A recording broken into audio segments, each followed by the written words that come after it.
معزز سامعین اور میرے عزیز دوستوں، السلام علیکم۔ سرمایہ حیات ہے سیرت رسول کی، فلاح کائنات ہے سیرت رسول کی۔ سرمایہ حیات ہے سیرت رسول کی، فلاح کائنات ہے سیرت رسول کی۔ بنجر دلوں کو آپ نے سیراب کر دیا، بنجر دلوں کو آپ نے سیراب کر دیا۔ ایک چشمہ صفات ہے سیرت رسول کی، ایک چشمہ صفات ہے سیرت رسول کی۔ صدر علی وقار، یہ تو وہ موضوع ہے کہ جس کو بیان کیا جائے،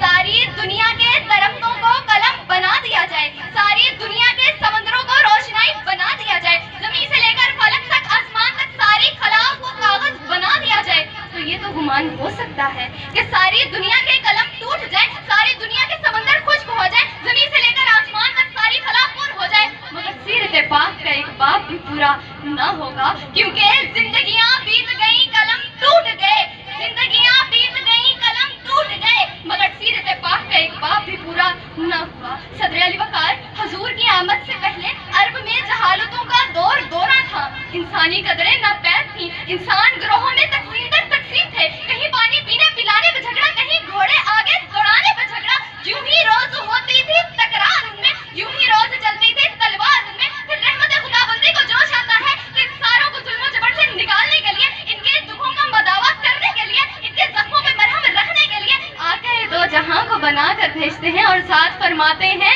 وَمَا أَرْسَلْنَاكَ إِلَّا رَحْمَةً لِّلْعَالَمِينَ۔ صدر علی وقار، میرے نبی سخاوت میں سب سے زیادہ سخی تھے، جرأت میں سب سے زیادہ قوی تھے، بولنے میں سب سے زیادہ شفیق تھے، لوگوں کا خیال رکھنے والے تھے، لوگوں کی مدد کرنے والے تھے، اور جو بھی آپ کو دیکھا مرعوب ہو جاتا تھا، کیونکہ حسن یوسف دیکھ کر کٹ گئی تھی انگلیاں، حسن یوسف دیکھ کر کٹ گئی تھی انگلیاں، لاکھوں نے جان دے دی میرے مصطفیٰ کے واسطے، لاکھوں نے جان دے دی میرے مصطفیٰ کے واسطے۔ صدر علی وقار، اور ایک نعت لکھنے والے نے کیا خوب لکھا ہے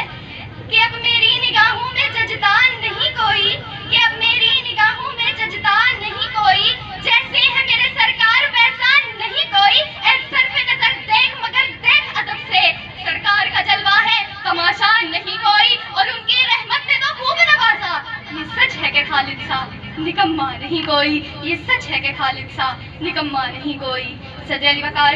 عرب کا تپتا ہوا صحرا تھا، سورج پوری آب و تاب کے ساتھ چمک رہا تھا، مگر دور ایک آتشی قلعے پر ایک شخص کھڑا تھا،